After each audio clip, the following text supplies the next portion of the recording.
Hello friends, स्वागत है आपका एक बार फिर से doctor Dhirendra Kumar botany class YouTube channel में। और आज का हमारा जो टॉपिक है वो टॉपिक है बीएससी सेकेंड ईयर के एनाटॉमी पेपर का टॉपिक। और टॉपिक बहुत इंटरेस्टिंग टॉपिक है, बेसिक टॉपिक है मेरिस्टेम या विभिज्य ऊतक क्या है। क्योंकि इसी के ऊपर अपन ने पहले कुछ वीडियो बनाए थे जिसमें अपन ने रूट की हिस्टोलॉजी पढ़ी थी। और नेक्स्ट यूनिट जो है इस पेपर की वो आएगी अपने शूट की हिस्टोलॉजी, यानी कि जो तना है उसका ऊतक संगठन कैसे होता है। तो इसीलिए हम जब हिस्टोलॉजी की बात करते हैं, वहाँ अलग अलग थ्योरीज पढ़ते हैं, तो वहाँ पर हमें मेरिस्टेम के बारे में पता होना आवश्यक है कि मेरिस्टेम क्या है। इसीलिए आज अपने ये एक डिटेल टॉपिक बनाया है इसके ऊपर कि मेरिस्टेम क्या है और उनके प्रकार कितने हो सकते हैं। नाउ मेरिस्टेम या जिसको हिंदी में बोलते हैं विभिज्य ऊतक, अगर इसको अपन संधि विच्छेद करें तो इसका मतलब होता है विभाजन करने वाले ऊतक। ठीक है, क्या मतलब होता है इसका? विभाजन करने वाले ऊतक, यानी कि वो ऊतक जो लगातार विभाजन करता रहता है, जिसके द्वारा लगातार नई कोशिकाओं का निर्माण होता रहता है, उसको अपन क्या बोलते हैं? विभिज्य ऊतक बोलते हैं। ठीक है, अब इसको अपन परमानेंट टिश्यू से कैसे डिफरेंट कर सकते हैं? जैसे यहाँ पर दिखा रखा है परमानेंट टिश्यू और मेरिस्टेम। तो परमानेंट टिश्यू का मतलब है कि वो ऊतक जो एक बार अपने कार्य के अनुसार ढल चुके हैं और अब उनके अंदर किसी प्रकार का विभाजन नहीं होता है, उनको अपन क्या बोलते हैं? स्थायी ऊतक बोलते हैं। कई तरह के हो सकते हैं स्थायी ऊतक, जैसे मृदु ऊतक है, दृढ़ ऊतक है कि ना, या जाइलम है, फ्लोएम है। ये सभी क्या है? एक प्रकार से डिफ्रेंशिएट हो चुके हैं, विभेदीकृत हो चुके हैं। अब इनके अंदर किसी प्रकार का विभाजन नहीं होता है। इनको अपन क्या बोलते हैं? परमानेंट टिश्यू या स्थायी ऊतक बोलते हैं। जबकि मेरिस्टेम किसको बोलेंगे? कि वो ऊतक या वो कोशिकाओं का समूह जो लगातार विभाजन कर कर पौधे की ग्रोथ जो है, पौधे की जो वृद्धि है उसको बनाए रखती है, उसको अपन क्या बोलते हैं? मेरिस्टेम बोलेंगे। अब इसका क्लासिफिकेशन देख लेते हैं, इसके प्रकार देख लेते हैं कि ये कितने प्रकार का होता है या इनको कैसे क्लासीफाई कर सकते हैं, वर्गीकृत। तो इसको वर्गीकृत अपन कई तरीकों से कर सकते हैं। जैसे सबसे पहले अपन देखते हैं on the basis of origin, उत्पत्ति के आधार पर मेरिस्टेम कितने तरह का हो सकता है। उत्पत्ति के आधार पर यानी प्लांट के अंदर या जो पौधा है अपना, उस पौधे के अंदर ये कहाँ पर ओरिजिनेट हो रहा है, उसके आधार पर मेरिस्टेम कितने तरह का हो सकता है। तो मेरिस्टेम उसके आधार पर दो तरह का हो सकता है, एक प्राइमरी मेरिस्टेम और दूसरा है सेकेंडरी मेरिस्टेम। प्राइमरी मेरिस्टेम या प्राथमिक विभिज्य ऊतक कहाँ पर मौजूद होता है? जब अपन देखते हैं कि एक प्लांट के अंदर जो किससे निकलता है? सीड से निकलता है। सामान्यतः अपन देखते हैं प्रकृति के अंदर प्लांट किससे निकलता है? सीड से जर्मिनेट होता है। तो वो जो सीड है या बीज जो है, उस बीज के अंदर अपन देखते हैं कि जो भ्रूण होता है, उस भ्रूण के अंदर दो सिरे होते हैं। ऊपर की तरफ बीज पत्र जो है उनके बीच में सुरक्षित एक हिस्सा होता है जिसको अपन क्या बोलते हैं? प्रांकुर बोलते हैं। ठीक है, और नीचे की तरफ यानी कोटिलिडन के नीचे की तरफ हाइपोकोटाइल जो था बीज पत्राधार, उसके नीचे की तरफ क्या मौजूद होता है? मूलांकुर मौजूद होता है। तो ये जो प्रांकुर और मूलांकुर है, उसी जगह पर मेरिस्टेमेटिक कोशिकाएं उपस्थित होती, उसी जगह पर एक्चुअल रूप से विभिज्य ऊतक की कोशिकाएं मौजूद होती है, जिसको अपन एक पहले वीडियो में भी समझा चुके हैं, जिसको अपन मेनली क्या बोलते हैं? स्टेम सेल बोलते हैं। क्या बोलते हैं उसको? स्टेम सेल बोलते हैं। तो उन स्टेम सेल से उत्पन्न होने वाला मेरिस्टेम ही क्या कहलाएगा? प्राथमिक मेरिस्टेम कहलाएगा या प्राथमिक विभिज्य ऊतक कहलाएगा। यहाँ ध्यान देने योग्य बात है कि स्टेम सेल मेरिस्टेम दोनों अलग अलग हैं। स्टेम सेल तो वो है जो लगातार स्वयं की कॉपी बना सकती है, यानी कि स्वयं का क्लोन बना सकती है और साथ साथ में विभाजित भी हो सकती है। तो उनको तो अपन क्या बोलेंगे? स्टेम सेल बोलेंगे। लेकिन इन प्राथमिक स्टेम सेल से उत्पन्न होने वाला मेरिस्टेम, जिससे शुरुआती तौर पर प्रांकुर बढ़ता है और मूलांकुर बढ़ता है, उसको अपन क्या बोलेंगे? प्राइमरी मेरिस्टेम बोलेंगे। उत्पत्ति के आधार पर अपन बात कर रहे हैं। Now secondary meristem. ठीक है, यानी समझ में आ गया प्राथमिक मेरिस्टेम तो क्या हो गया, भ्रूण में उपस्थित होगा। कहाँ पर उपस्थित होगा, भ्रूण में उपस्थित होगा, और उसी से अपन देखते हैं प्राइमरी मेरिस्टेम का निर्माण होता है, प्राथमिक उत्तक का निर्माण होगा। ठीक है, अब इसी से ही, और ये मौजूद कहाँ पर होगा, ये जो प्राथमिक उसकी अपन देखेंगे पोजीशन के आधार पर भी, आगे नेक्स्ट क्लासीफाई करेंगे कि ये कहाँ कहाँ पर हो सकता है। तो अभी तो अपन बात कर रहे हैं कहाँ पर, ये कहाँ उत्पत्ति के आधार पर, तो प्राइमरी मेरिस्टेम जो प्राथमिक स्टेम सेल से डेवलप होता है और जिससे प्रांकुर और मूलांकुर की ग्रोथ होती है, उसको अपन क्या बोलेंगे, प्राइमरी मेरिस्टेम बोलेंगे। नाउ सेकेंडरी मेरिस्टेम, जब परमानेंट टिश्यू जो है, अभी अपन ने ऊपर डिफ्रेंशिएट किया था, परमानेंट टिश्यू जो एक बार विभेदीकृत हो जाते हैं, तो परमानेंट टिश्यू के अंदर पुनः मेरिस्टेमेटिक एक्टिविटी होना या वो बदल जाना, उसका वापस किस में बदल जाना, मेरिस्टेमेटिक कोशिकाओं में बदल जाना। तो यहाँ पर उसकी उत्पत्ति कैसी हो गई, प्रीवियसली तो वो कैसा था, परमानेंट टिश्यू, लेकिन किस में बदल गया, मेरिस्टेमेटिक टिश्यू में बदल गया, तो उसको अपन बोलेंगे द्वितीयक मेरिस्टेम या द्वितीयक विभेज्योतक बोलेंगे, सेकेंडरी मेरिस्टेम बोलेंगे। अब इसका एग्जाम्पल क्या हो सकता है सेकेंडरी मेरिस्टेम का, तो जैसे अपन देखते हैं कि जब सेकेंडरी ग्रोथ होती है प्लांट के अंदर, तो उसके अंदर जो कॉर्क कैम्बियम बनती है, वो कॉर्क कैम्बियम जिसकी वजह से बाहर की तरफ क्या होगा, छाल का निर्माण होगा। ठीक है ना, पेरिडर्म का निर्माण होगा, जिसको अपन बोलते हैं सेकेंडरी कॉर्टेक्स, और सेकेंडरी फ्लोएम का निर्माण होता है। तो ये जो कॉर्क कैम्बियम है, ये कॉर्क कैम्बियम किसका एग्जाम्पल है, सेकेंडरी मेरिस्टेम का एग्जाम्पल है। ठीक है, तो समझ में आ गया, on the basis of origin, की उत्पत्ति के आधार पर क्या हो सकता है कि एक तो जो सीधे भ्रूण से उत्पन्न हुई हो उनको प्राइमरी मेरिस्टेम, और जो बाद में स्थायी उत्तकों से उत्पन्न हुई हो उनको अपन क्या बोलेंगे, सेकेंडरी मेरिस्टेम बोलेंगे। नाउ फिर से अपन क्लासीफाई कर सकते हैं उनको on the basis of position, स्थिति के आधार पर, यानी कि प्लांट के अंदर उसकी पोजीशन कहाँ पर है, इस मेरिस्टेम की स्थिति कहाँ पर है, उसके आधार पर अपन इनको फिर से क्लासीफाई कर सकते हैं। जैसे एग्जाम्पल की बात करते हैं, सबसे पहले अपन देखते हैं एपिकल मेरिस्टेम या शीर्ष विभज्यो उत्तक, हिंदी में बोलेंगे इसको अपन शीर्ष विभज्यो उत्तक। हिंदी शब्द से ही पता चल रहा अपन को, शीर्ष मतलब सबसे ऊपर की तरफ, यानी कि ऐसा मेरिस्टेम जो तने पर और मूल दोनों के शीर्ष पर उपस्थित हो, तने और मूल के शीर्ष पर उपस्थित हो, इसके अलावा कलिकाओं के शीर्ष पर भी उपस्थित हो। तो इस मेरिस्टेम की वजह से ही तने में और रूट में लगातार क्या होती रहती है, वृद्धि होती रहती है, तना ऊपर की तरफ बढ़ता रहता है। यही कारण है कि अगर हम किसी पेड़ को ऊपर से काट देते हैं या किसी बढ़ती हुई शाखा को ऊपर से काट देते हैं तो उसकी ग्रोथ वहीं पर रुक जाती है, लेकिन पार्श्वीय शाखाएं जो है ज़्यादा मात्रा में निकलने लग जाती है। जैसे बात कर रहे हैं अपन कि अगर ये पौधा है अपना और यहाँ पर इसके नोड हैं, ठीक है, अब अगर अपन इस हिस्से को काट देते हैं यहाँ से, तो ऐसी स्थिति में यहाँ पर मौजूद एपिकल मेरिस्टेम क्या हो जाएगा, नष्ट हो जाएगा। लेकिन पार्श्वीय मेरिस्टेम जो होंगे लेटरल जगह पर, कलिका के ऊपर जो मेरिस्टेम होगा वो अब एक्टिवेट हो जाएगा, जिसकी वजह से यहाँ पर शाखाएं निकलने लग जाएंगी।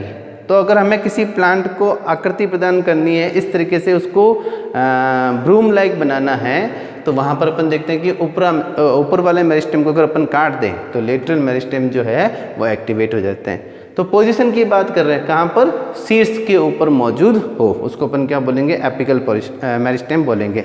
सेम लाइक किसमें होता है, ये तो शूट की बात हो गई। रूट में भी अपन देखते हैं कि जो अग्र सिरे होते हैं, उन अग्र सिरों के ऊपर क्या मौजूद होता है, ये मेरिस्टेम मौजूद होता है, जिसकी वजह से रूट जो है वो ग्रोथ करती रहती है। सभी, चाहे पार्श्वीय रूट्स हो चाहे मुख्य रूट हो, सभी के अग्र सिरे के ऊपर ये मेरिस्टेम उपस्थित होता है।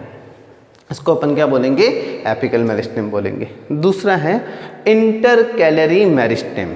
अब हिंदी में बोलेंगे इसको अंतर्वैसी विभज्योतक। अंतर्वैसी विभज्योतक क्या मतलब हुआ इसका, एक तो ये तो हो गया ऊपर की तरफ पोजीशन की बात करें तो ये तो हो गया था कौन सा, एपिकल अपना, ठीक है।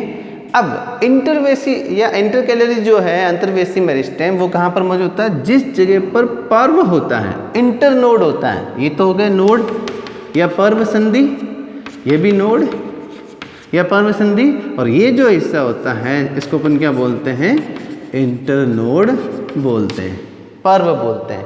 तो जो पर्व की लंबाई बढ़ती है, पर्व जो अपने आकार में लंबा होता है, वो किसकी वजह से होता है? इस कैलरी मेरिस्टेम की वजह से होता है, अंतर्वेसी मेरिस्टेम की वजह से। और ये इसकी पोजीशन कहाँ पर होती है? जो एपिकल मेरिस्टेम है उसके नीचे की तरफ पार्श्वीय किनारों पर, नीचे की तरफ क्या पे होती है? जहाँ जहाँ पर इंटरनोड है वहाँ पार्श्वीय किनारे पर क्या होती है? इसकी उपस्थिति होती है। तो ऐसी स्थिति में इसकी लगातार जो पर्व की लंबाई जो बढ़ती है वो किसकी वजह से बढ़ती है? इसी इंटरकैलरी मेरिस्टेम की वजह से ही बढ़ती है। ये अपने आप में एपिकल मेरिस्टेम का ही एक पार्ट हो सकता है, मान सकते हैं अपन, लेकिन चूंकि एपिकल मेरिस्टेम केवल कहाँ पर होता है? शीर्ष के ऊपर होता है, और उसके जस्ट नीचे की तरफ मौजूद जो मेरिस्टेम होता है वो क्या कहलाएगा? इंटरकैलरी मेरिस्टेम कहलाएगा। नाउ लेटरल मेरिस्टेम या पार्श्वीय विभज्यो उत्तक, लेटरल या पार्श्वीय विभज्यो उत्तक। ठीक है, अब पार्श्वीय विभज्यो उत्तक कहाँ पर मौजूद होगा? यही जैसे जैसे तने की आयु बढ़ती है, जैसे जैसे तने की आयु बढ़ती है तो अपन देखते हैं कि उसके पार्श्व में जो इसका जो आयतन है, वॉल्यूम जो है, वो वॉल्यूम भी बढ़ता जाता है। अगर अपन बात करें केवल इंटरकैलरी और केवल एपिकल मेरिस्टेम से अगर ग्रोथ होगी तो वो एक पतली डंडे के रूप में ही ऊपर बढ़ता रहेगा, लेकिन अपन देखते हैं कि जो वृक्षीय प्रजातियां हैं या कई सारे पातों में जैसे जैसे पौधे की आयु बढ़ती है, तना जो है वो मोटाई में भी बढ़ता जाता है, उसका वॉल्यूम बढ़ता जाता है, उसका आयतन बढ़ता जाता है। तो ये जो आयतन या वॉल्यूम बढ़ता है ये किसकी वजह से होता है? पार्श्वीय मेरिस्टेम की वजह से। क्या कहाँ पर होता है?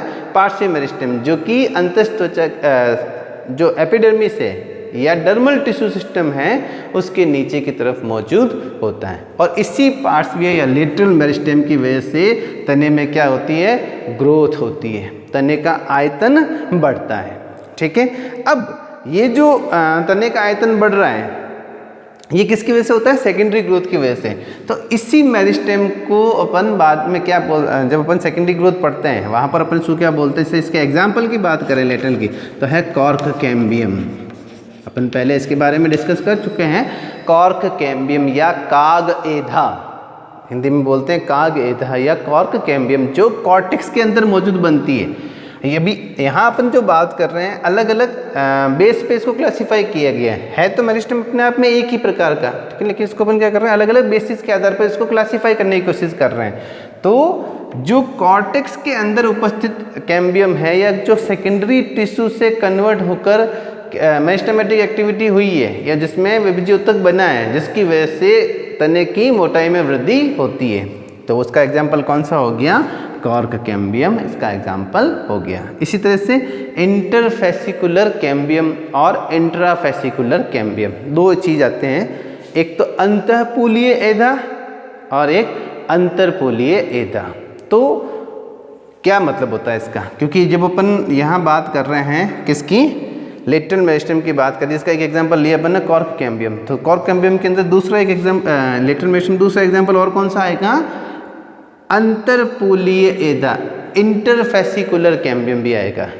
तो उसके लिए अपन को थोड़ा सा बेसिक समझना पड़ेगा कि फेसिकुलर कैम्बियम क्या होता है और इसको अपन इंटर और इंट्रा कैसे बोलते हैं। तो यहाँ फेसिकल का मतलब क्या होता है? एक्चुअल में बंडल, वेस्कुलर बंडल। ठीक है, अब अपन देखते हैं कि वेस्कुलर बंडल कॉन्जॉइंट भी हो सकते हैं और रेडियल भी हो सकते हैं, संयुक्त भी हो सकते हैं और अरी भी हो सकती है। जैसे अपन ने जड़ में बात करी थी, जैसे ये जड़ है तो वहाँ अपन देखते हैं कि जाइलम का बंडल अलग होता है, फ्लोएम का बंडल होता है, जाइलम का अलग और फ्लोएम का अलग। इस प्रकार के बंडल को तो अपन क्या बोलते हैं? रेडियल या अरीय। और तनों में अपन देखते हैं नॉर्मली कॉन्जॉइंट होते हैं। कॉन्जॉइंट का मतलब जहाँ जाइलम और फ्लोएम आपस में जुड़े हुए रहते हैं, इसको अपन क्या बोलते हैं? कॉन्जॉइंट या संयुक्त बंडल बोलते हैं। अब अपन बात कर रहे हैं इंट्रा और इंटरफेसिकुलर। तो जो शुरुआती तौर पर कॉन्जॉइंट बंडल होते हैं उनके जाइलम और फ्लोएम के बीच में उपस्थित कैम्बियम को क्या बोलते हैं अपन? इंट्रा। अंतः फेसिकुलर बंडल, अंतः फेसिकुलर कैम्बियम, ठीक है, इंट्रा फेसिकुलर कैम्बियम।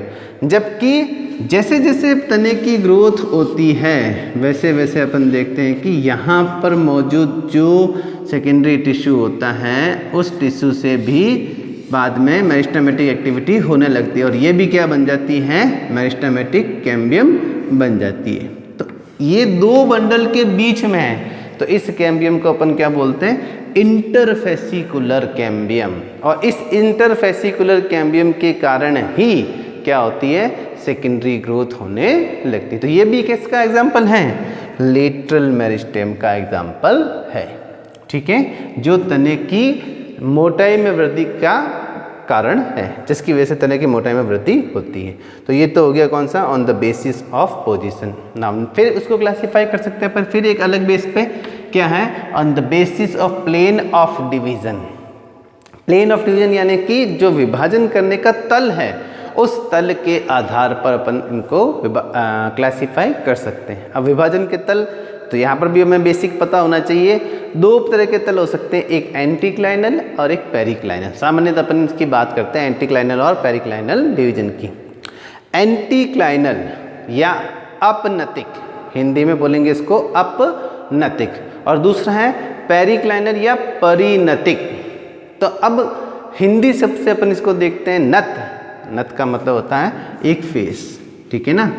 तो यहाँ अगर मान लो ये कोशिका है तो अपन देख रहे हैं कि अपनतिक यानी कि एंटीक्लाइन, एंटी, तो अगर ये इसका तल माने तो इसके समकोण पर, इस जगह पर विभाजन होना, इसके समकोण पर विभाजन होना। जबकि परिनतिक, अगर ये तल है तो इसके जैसे जैसे इसके समानांतर क्या होना, विभाजन होना। इसको अपन क्या बोलते हैं, परिनतिक विभाजन बोलेंगे। समझ में आ गया परिनतिक और अपनतिक विभाजन का।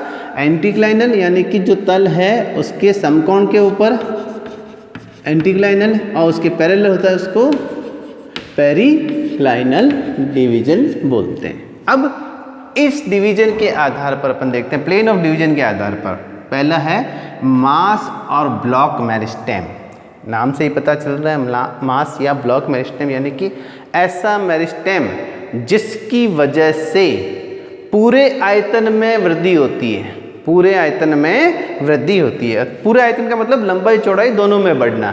तो ये जो है लंबाई चौड़ाई दोनों में जो बढ़ेगा, ये लंबाई चौड़ाई दोनों में किसकी वजह से बढ़ेगा, जब प्लेन ऑफ डिवीजन दोनों तलों में होगा।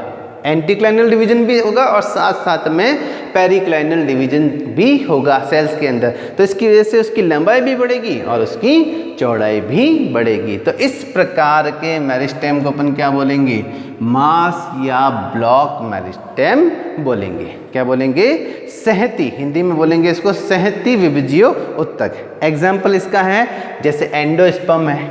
एंडोस्पर्म जो बनता है, एंडोस्पर्म या मज्जा कोशिकाएं, पित्त जिसको अपन बोलते हैं, पित्त कोशिकाएं या मज्जा कोशिकाएं, इन दोनों के अंदर एंडोस्पर्म या भ्रूण पोष, एक होता है भ्रूण कोश और एक होता है भ्रूण पोष। तो जो भ्रूण को पोषण प्रदान करता है वो भ्रूण पोष कहलाता है, एंडोस्पर्म कहलाता है, ठीक है। तो एंडोस्पर्म या पित्त, मज्जा जो है बीज के अंदर अपन देखते हैं कि मज्जा की कोशिकाएं बनती है, उसको अपन पित्त बोलते हैं। तो इनका निर्माण किससे होता है, मास मेरिस्टेम से होता है। नाउ प्लेट मेरिस्टेम, प्लेट या जिसको अपन बोल सकते हैं क्या, हिंदी में इसको बोलते हैं पट्टिका विभजीय उत्तक। पट्टिका विभजीय उत्तक यानी कि ऐसा विभजीय उत्तक जो एक या दो पंक्तियां बनाए, प्लेट बनाए, ठीक है। लेकिन इसमें सदैव विभाजन कैसा होगा, एंटीक्लाइनल विभाजन ही होगा और जिसकी वजह से एक या दो पंक्ति बनती है। एग्जाम्पल है जैसे एक्टोडर्म बनना, एक्टोडर्म यानी एंडोडर्म, एपिडर्मिस बनना या डर्मल टिश्यू सिस्टम बनना, वो किसकी सहायता कारण होगा, प्लेट मेरिस्टेम के कारण ही होगा। नाउ रिब मेरिस्टेम, रिब मतलब पट्टी, जब केवल एक ही तल में विभाजन होता है जो पेरिक्लाइनल डिवीजन है। कैसा, इसके तल के समानांतर। तो जब केवल एक ही तल में पेरिक्लिनल विभाजन लगातार होता रहता है तो ऐसी स्थिति में उसकी एक जो कोशिकाएं हैं वो एक पंक्ति के रूप में आगे बढ़ती है इस तरह से। और ये अपन को किस में दिखाई देता है? इस तरह की संरचनाएं सामान्यतः एल्गी में दिखाई देती है, शैवालों के अंदर। जो तंतुल शैवाल होते हैं उन तंतुल शैवालों में इसी प्रकार की ग्रोथ अपन को दिखाई देती है, क्योंकि उसमें लगातार पेरिक्लिनल विभाजन की वजह से पंक्तियों के रूप में कोशिकाएं एक ही तरफ बढ़ती है, एक ही तल के अंदर बढ़ती है, जिससे पंक्ति जैसी संरचना बनती है। इसको अपन क्या बोलेंगे? रिब मेरिस्टेम बोलेंगे। ठीक है। नाउ नेक्स्ट अपन देखते हैं on the basis of function. कार्य के आधार पर अपन इसको कैसे विभाजित कर सकते हैं। सबसे पहला है प्रोटोडर्म। प्रोटोडर्म यानी कि वो मेरिस्टेम जिसकी वजह से डर्मिस टिश्यू सिस्टम या डर्मल टिश्यू सिस्टम बनता है। डर्मल टिश्यू सिस्टम का मतलब हो गया, अपन देखते हैं जब भी अपन एनाटॉमी की बात करते हैं तो अपन उसको 3 भागों में बांट सकते हैं। ऊपर का डर्मल टिश्यू सिस्टम, बीच का ग्राउंड टिश्यू सिस्टम और अंदर की तरफ का जो है वो वेस्कुलर टिश्यू सिस्टम। तो वो मेरिस्टेम, वो प्राथमिक मेरिस्टेम जिसकी सहायता से इसका डर्मल टिश्यू सिस्टम बनता है, यानी कि जिसमें एक्यूटिकल भी आ जाती है, एपिडर्मिस भी आ जाती है, हाइपोडर्मिस भी आ जाती है। तो वो डर्मल टिश्यू सिस्टम जिससे बनता है उस मेरिस्टेम को अपन क्या बोलेंगे? जिसका कार्य क्या होगा? डर्मल टिश्यू बनाना। कार्य के आधार की बात कर रहे हैं, यानी कि ऐसा मेरिस्टेम जिसका केवल काम क्या है? डर्मल टिश्यू सिस्टम को बनाना, उसको अपन क्या बोलेंगे? प्रोटोडर्म बोलेंगे। ठीक है। इसी तरह से ग्राउंड मेरिस्टेम यानी कि वो मेरिस्टेम जो प्रोटोडर्म या जो डर्म है उसके और प्रोकैम्बियम के बीच उपस्थित होता है। प्रोकैम्बियम और प्रोटोडर्म के बीच में उपस्थित होता है और जिसकी वजह से इसका ग्राउंड टिश्यू सिस्टम बनता है। ग्राउंड टिश्यू सिस्टम के अंदर क्या आता है? मेनली कॉर्टेक्स आता है और उस कॉर्टेक्स में कई तरह की कोशिकाएं हो सकती, कई तरह के उत्तक हो सकते हैं, जिसको अपन क्या बोलते हैं? भरण उत्तक बोलते हैं। हिंदी में भरण उत्तक बोलते हैं, जो इसका मास बढ़ाता है, आयतन बढ़ाता है। तो इस भरण उत्तक का निर्माण करने वाला या जिसकी वजह से भरण उत्तक का निर्माण होता है, उस प्रकार को क्या बोलेंगे अपन? ग्राउंड मेरिस्टेम बोलेंगे। ठीक है। और सबसे अंत में प्रोकैम्बियम यानी कि वो कैम्बियम या वो मेरिस्टेम जिसकी सहायता से प्राथमिक जाइलम और प्राथमिक फ्लोएम बनते हैं। यहाँ अपन द्वितीयक जाइलम द्वितीयक फ्लोएम की बात नहीं कर रहे हैं।